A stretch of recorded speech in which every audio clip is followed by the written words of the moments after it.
Hello and welcome back to the JW Thoughts channel. My name is Wally and today we are looking at the July 2025 Watchtower. It just came out and I was scanning through it and I thought this would be a good opportunity to talk about the what was done to us aspect of growing up in any high control group. So this will span the horizons of, I just hit my desk, the horizon of just ex-Jehovah's Witnesses or even ex-cult members, but it's really applicable to anyone that was in a controlling or manipulative relationship as well.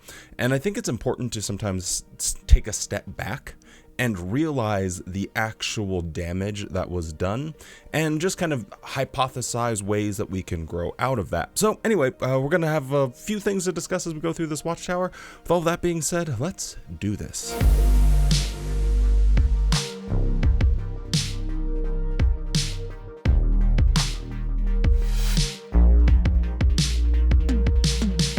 So the first article we'll look at here is Why Seek Advice, and in paragraph 4, we must be humble and modest to benefit from good advice.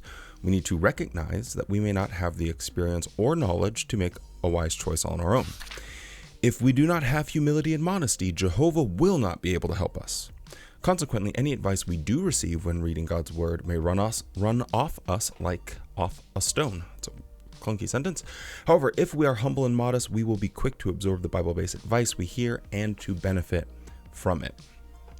Now, this is something that is learned when you are a fetus as a Jehovah's Witness. They even bring in like scientific literature trying to suggest that when you read to an unborn baby, a fetus, they're still able to absorb some type of information that you're giving them. And so they encourage Jehovah's Witness parents to read their propaganda to fetuses. I'm not joking. So it's so deeply ingrained that you shouldn't trust yourself, that you are not capable.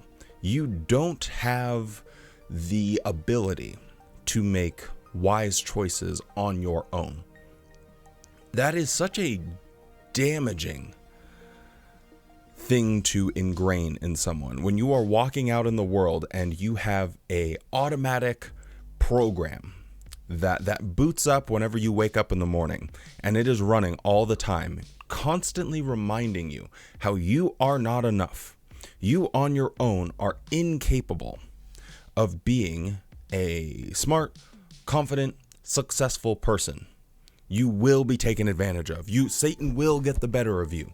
This world will chew you up and spit you out. You can't survive without us. Because when it's talking about listening to Bible-based counsel and all of that, really all of that is just what the Watchtower tells you to do.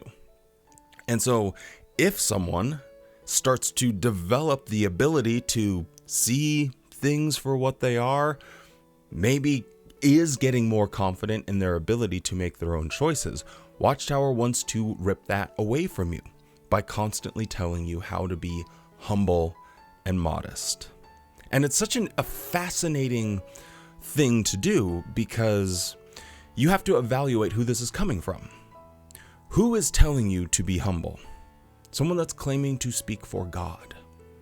Someone that is claiming that they are able to sit down with a Bible and pray and think and pray and think and meditate and come up with the ultimate plan of the universe.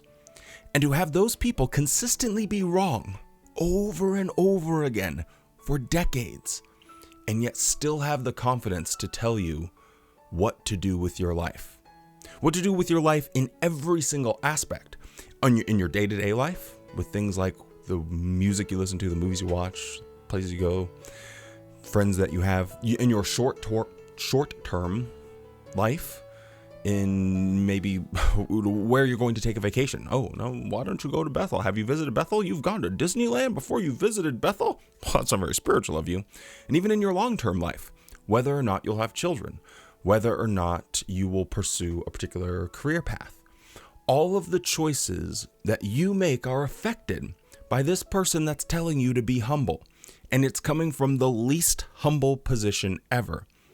And that double standard should be very revealing.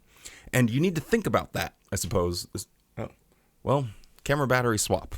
You think about that while I swap my battery. What was I saying? Yeah, think about how absurd it is to take advice on humility from someone that is so controlling of every single thing that you do and is consistently wrong and tells people to their face that they don't even have to apologize when they are wrong. Think about the sheer bananas, how bananas that is.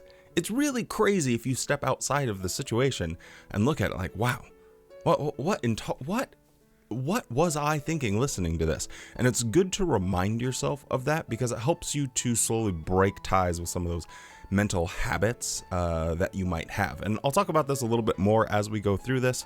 So this isn't part of that necessarily, but I just got a bit of a laugh at this. It talks about David, I've talked about him so much on the channel, a very interesting biblical figure that the Jehovah's Witnesses love to point to, even though he was kind of a rotten guy, if you look at a lot of the things that he did.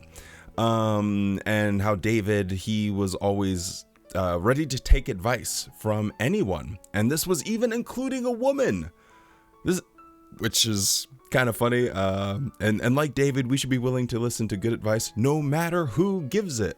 So even women can give good advice. And then they have this picture here, no matter who gives it to us, we should be willing to listen to good advice no matter who gives it to us. And the little picture here, I think it's just talking about a younger elder maybe giving advice to an older elder or something like that. But it really just tickled me that they're like, hey, we should be willing to listen to advice no matter who gives it. Except for, right? Because they don't actually want you taking good advice from whoever gives it. They want you to take good advice from them. Specifically, you cannot go out and listen to a scientific expert and get good advice on what you should think about evolution. Nope, don't do that. Don't listen to them. About how to discipline your kids. Don't listen to any pediatricians or child psychologists. Nope, don't do any of that. Listen to Watchtower. Good advice on the historicity of certain biblical dates. No, don't listen to any historians. Listen to us about this. You can make an entire list of things where you can have experts that have very well-informed, scientifically graded opinions on things, and Watchtower openly rejects those because they don't fit in with their narrative. How are they telling people you should be willing to listen to advice no matter who gives it? So I guess this is advice from Watchtower that I hope every single Jehovah's Witness takes.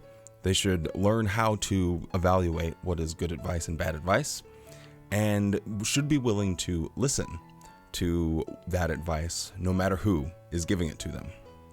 And then a little later in paragraph 11, it says, sometimes a person might appear to be seeking advice, but in reality, he just wants confirmation from others about a decision that he has already made. Such an individual does not really have an open mind and heart. And then in paragraph 13, how can we know if, just talking about having an open mind and heart for taking advice, we could ask ourselves, do I ask for advice and then immediately reject it because it is not what I want to hear? Consider an example. Imagine that a brother has received an attractive job offer. Before he accepts it, he asks an elder for advice. The brother mentions that the job would require him to be away from his family for extended periods of time. The elder reminds the brother of the Bible principle that his primary responsibility is to provide for his family's spiritual needs.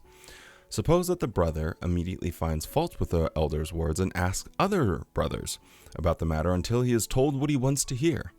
Is the brother really seeking advice, or has he already made up his mind and is just looking for someone to agree with him? We must remember that our heart is treacherous. Sometimes the advice we need the most is the advice we want to hear the least. This is like poetry, man. This is crazy reading this, because this is what Jehovah's Witnesses genuinely need to hear. That they need to hear how you cannot live in an echo chamber where you're only searching for the opinions that agree with you. And again, as we can evaluate Watchtower, how do they shape up whenever we examine them with this? They're terrible. They're the worst. They will only cite and quote and find experts, scholars, unnamed, unsourced scholars that agree with the thing that they're trying to say, even if there's a mountain of evidence against it, or even if they have to intentionally twist and tweak the words a little bit. Oh, we don't need the entire context of the thing said. We'll just give them this little tidbit and take the person out of context because it fits with the thing that we're trying to say. Openly misinforming people. Now, this is one of the more fascinating things about being emotionally and mentally manipulated for a long period of your life, especially, is that you'll have this false sense of good advice seeking because your habit is to look to an echo chamber, the thing that you're going to connect with emotionally, and not really be able to step outside of yourself to hear other perspectives, like to really hear them, not hearing them in a way where you're trying to disagree. Like you'll even find Jehovah's Witnesses, they'll maybe comment on the channel or they'll pop into a forum or something like that, and they're hearing the argument, but they're not listening with the intention of understanding. They're listening with the intention of disproving. That's not listening at all. So learning the ability to actually slow your brain down to be able to listen, like really listen, and like take a couple breaths, take a couple of days, take a couple of weeks to just sit on something. Think about it, especially if you disagree with it, instead of just having to have a rapid fire, well, no, boom. That is like such a crazy thing that you have when you grow up in a high control like situation, is you want that immediate result. Well, what do I think about this? Well, what is the right answer? When a lot of times you just have to like marinate on stuff. Especially if you hear something that you think immediately, okay, man, I might disagree with that. That doesn't really make sense. Maybe just sit on it for a little bit. You can continue to like research that opinion. Where is that opinion coming from? What is the foundation of it? You can make an assessment based off of facts, not feelings, and that takes time. If you react to something immediately, a lot of times you're going to be reacting based off of that emotion, like anger, bad.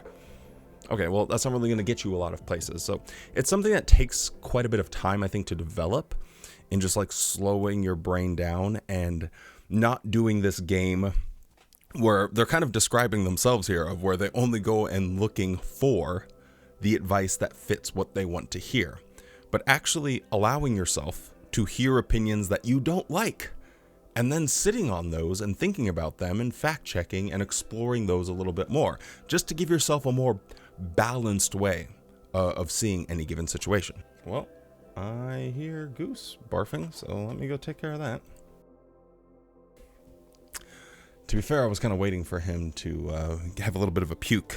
Yesterday, he got into these little brushes, and this is what it's supposed to look like. And this is the one that he started chewing. Now, to be fair, I did leave it out, so 100% my fault, and it is about the same texture and consistency as their little nylon chewing bone thing. So, yeah, it is what it is. Anyway, you feeling okay, bud? I'll take that as a yes.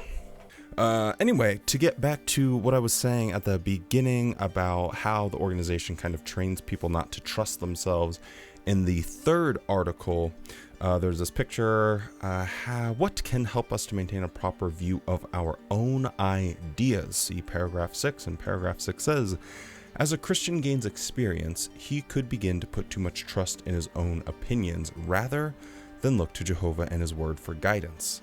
But what if a person thinks deeply about the incomparable wisdom and greatness of his creator?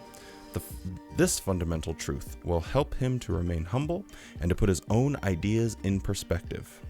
This is so manipulative because you're not just reading the Bible and saying, okay, what does the Bible say that a good Christian should live like? And then you become a Jehovah's Witness. That doesn't happen. No one has ever sat down and read the Bible and immediately thought, you know who really has the truth? The Jehovah's Witnesses. That doesn't happen because they have so many practices that have nothing to do with the Bible. This whole bit about not accepting blood transfusions, not celebrating birthdays, not celebrating holidays, rules against how tight your pants can be, rules about masturbation, rules about pornography, rules about just like everything. Well, pornography, I guess anyone that lusts after women. I mean, well, that one maybe doesn't necessarily count, but you get what I'm saying, is that they add so much to the Bible in a very blatant way that no one will really, that's examined it, is really going to take it all that seriously, all of the claims that they make. So when they say, don't trust yourself, trust us, that is what they're saying. That's the mental mind virus that was put into your brain as a child. To not trust yourself, but to trust this authority figure. And one of the most fascinating, consistent things I see anytime I get together with a group of ex-cult survivors, I did like a week ago, and it never ceases to amaze me how people will just apologize for every single thing that they do. I think I've maybe mentioned this before, but if you ever get together with a group of ex-witnesses or anything like that, just sit back and watch how people apologize for everything. Oh, sorry, do you mind if I just go to, oh, sorry about that. Oh, sorry, did I? They're so afraid of just existing in the world. It's wild. It's like these nuts are sitting, I know, these nuts are sitting on the table. I'm hungry. They're sitting on the table because we're at a party. They're there for everyone to take. You going up and getting the nuts, like, oh, sorry, I'm just going to go grab some nuts. Why are you sorry that you're grabbing? Why did I use nuts? Because now I'm saying, why are you sorry that you're grabbing these nuts? That was probably the worst example I could have freaking used. Oh man, now I've ruined the veracity of my point by the silliness of my my illustration. And Zizi's biting me now because even he's offended. What is your major malfunction? So instead of asking a question, anyway, it just everything gets sensationalized in ways that. But I'm convinced we can get through this. We have to get through it. And one of the things, look, I'm going to take a break and then we'll talk a little bit more. I if you don't blame mind. you. I'm sorry. Now that we got all these nuts jokes out of our systems, I genuinely wish that people would realize where this stems from. This is a artifact of you being told not to trust yourself, but to trust in an authority figure. And you training yourself after a certain point to always be skeptical of your own competence, to always be humble and apologizing for just being yourself, for just existing. It is okay to exist. It is okay to ask for things. It's okay to do all manner of things or just be a human being. You don't have to apologize for it. Don't apologize for just living your life in a sensible way, especially you're not hurting anyone. You're not doing anything to anyone. You're not pissing anyone off. You're not intruding on anyone. But people will apologize for literally everything that they do. It's actually really, it's sad when you stop and think about like the lingering effects of the control that they experience. So be mindful of that. If you find yourself just apologizing for things that don't actually hurt people, don't actually negatively affect them in any way, maybe take a step back and think, where is this coming from? Am I just saying this out of habit? Is this something I genuinely feel? Maybe explore that a little bit and get to the root of it, because at least in my opinion, it comes from always having to look to an authority figure that's giving you telling you what you should do and shouldn't do, and then people are just kind of scared and they're like this all the time, and no one's like this. That's where I think it comes from. The picture that they're using for this is really interesting because here you have a group of a bunch of white guys and one black guy, and they all got their Bibles out, and I'm assuming this is some type of elders meeting to some extent. Usually they have a round table, but I could be wrong here, but I'm thinking like this is a group of wise elders here talking about something that he's bringing up, right? And this guy's got his laptop. Maybe he's even researching what the organization has said about it. This could be a picture of the governing body sitting around trying to come up with what the Bible says about any particular rule that they're going to create or any type of policy change that they're going to make. the direction of the organization. A group of white guys and one black guy will sit around and talk about the Bible, and they will express their own ideas about how to interpret that. And that is seen as God's direction. But if you do that in your local congregation, and if you, as a group of white guys and one black guy, are going to sit around and try and come up with what the Bible says on anything, how we should interpret it, Nope. you need to go stand outside and under the moon and look at the stars, even though those two things just don't coalesce. If the moon is right there, sorry, you're not going to see those stars. Anyway, sorry, don't mean to be pedantic, but you need to go and think about the majesty of God. You need to go and think about his awesome power and how he doesn't use that power to teach you. He uses that power, that awesomeness, to teach me so I can teach you. That is the reality of the situation. This could genuinely just be a picture of the governing body. And in that context, God approved. But if you do it on your own, under that context, Buster, you need to seriously think about your actions and evaluate whether or not you are humble enough to have God's approval. Now, the last thing that I want to talk about, kind of with this same stream of consciousness that I have going here, is in the last article, I think it's the last one, maybe the second to last one, talking about, have you learned the secret of contentment? And paragraph 9 I thought was really interesting. These always coalesce with some picture I'm finding out. Anyway, at times a Christian may feel that he is entitled to a certain privilege of service. He might be very talented, hardworking, or experienced, or perhaps all three. However, others may receive the privilege he would like to have. How could he reason on the matter? He could reflect on what the Apostle Paul wrote, as found at whatever. Every privilege, wow, just coming out with some baby talk. Every privilege we receive and every talent we have comes from Jehovah. We do not earn or deserve these gifts. They are all expressions of Jehovah's undeserved kindness. And you better freaking remember that.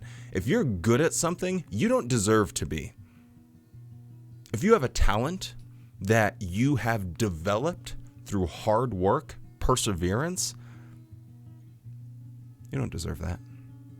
You deserve what we give you. You only deserve what we give you. When it's your time to get a special privilege that you want so much, we'll give it to you when the time's right. This is such a crazy, inefficient way of living your life. Developing talent, being good at something, making that a useful skill to other people is a way to make progress in your life. Gaining experience, talent, and working hard at doing that will almost always pay dividends in life. And yet they're telling you that that doesn't matter because it only matters what we give you. And this will turn Jehovah's Witnesses, and it does turn Jehovah's Witnesses into complacent people. And which is exactly what the organization wants. Or if, again, extending this to a manipulative relationship, they want you to be reliant on them. The power dynamic is that you have to rely on them. They can't do anything without you. This is that happening. It doesn't matter how good you are at something. It doesn't matter how hard you've worked at it. You're only good if I say you're good. Absolutely a mind-blowing thing. But if we're trying to counteract this, I guess just, again, think about the absurdity of, are we going to listen to an organization that is not a meritocracy? That has not been built on, the cream of the crop rising to the top, You want the most talented individuals in positions where they can be useful. Or do you want the most loyal, hardcore followers? The one that will toe the line, the one that won't think for themselves, the one that will only follow all of the rules, that will be a bureaucratic nightmare. Is that, like, if you were going to work at a company and you're like, yep, Here at wally.org, we really value bureaucracy. And if you snitch on other people, if you will only follow the rules, if you'll show no type of ambition, if you'll only do the things that we tell you to, you're going to get promoted. Would you want that position? Absolutely not. I mean, I guess maybe some people would, but I certainly wouldn't want any of that. So again, trying to replace this nonsense with you are good enough. You do have talent, and you deserve to express those talents. It's a shocking revelation when you finally are in a place in your life when you can step back and say, what do I want? What am I good at? What am I going to do? And make those decisions and advance confidently in the direction of your dreams. It doesn't have to be shakily. It doesn't have to be unknowingly. I'm hardworking. I'm talented. I'm good at this. I have a plan. Go forward. Move forward with that. You don't have to sit there and do this. Maybe that'll just be my new outro. Goodness gracious. I know I'm just kind of rambling here, but it's so important for you to remember that those gifts aren't gifts from God. If you like to think they're gifts from God, then I'm not trying to yuck your yum or anything, but you did that shit. You can do that shit. You can, if you do. But in order to do that, you have to do it. You have to start somewhere. And just know that you don't have to wait for someone else's approval. Approval, when given to yourself, is a really amazing thing. Like being able to have that satisfaction when you go to bed, like, okay, I did good today. Put in a lot of hard work, made some mistakes. That's okay. Mistakes happen, but X, Y, and Z was accomplished today. That feels really good.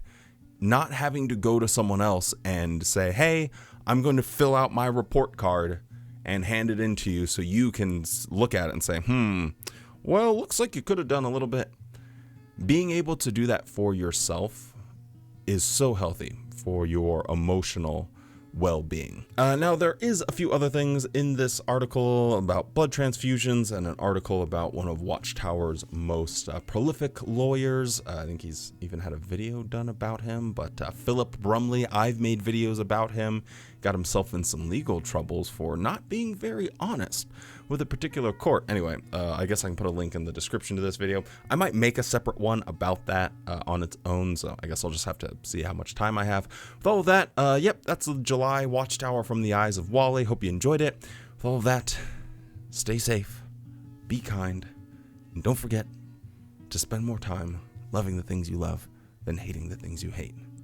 Go out there and have a good-ass day. That was kind of creepy. Now go out there and have a good-ass day. Don't do it like that. Just like have a good-ass day. You know, it was way more chill than I meant to. I'm done. I'm going to stop talking. Is to leave with us.